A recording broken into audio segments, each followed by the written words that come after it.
सिंध सरकार सिंध असेंबली में सिंध जी राजधानी कराचीअ में हर महीने 50,000 माण्हू ॿियनि सूबनि मां अची आबाद थियण जो इंकशाफ़ कयो आहे। सिंध असेंबलीअ जो इजलास स्पीकर आगा सिराज दुरानीअ जी सदारत हेठि थियो, जंहिंमें बल्दियात वारे वज़ीर नासिर शाह कराचीअ में ॾींहों ॾींहुं वधंदड़ मसइलनि ते ॻाल्हाईंदे चयो त हिन वक़्तु कराचीअ जी आबादी 2.5 करोड़ आहे।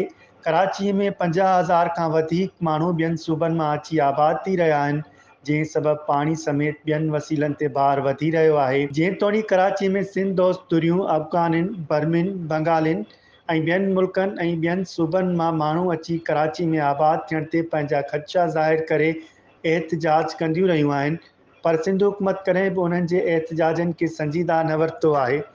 हाणे त कराची में धारी आबादकारी जो सिंध हुकूमत पाण इंकशाफ़ कयो आहे।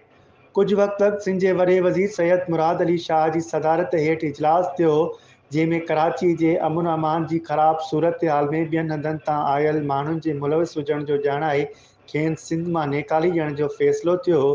पोइ उन फ़ैसिले जो छा थियो, उन फ़ैसिले ते अञा ताईं अमल दरामद न थी सघियो आहे। ॿियनि हंधनि तां आयल माण्हुनि खे सिंध मां निकाली त न ॾिनी वई, पर ॾींहों ॾींहुं उन्हनि जे कराची में अची आबाद थियण में इज़ाफ़ो थी रहियो आहे, जंहिंसां केतिरा ई मसइला जनम वठी रहिया आहिनि।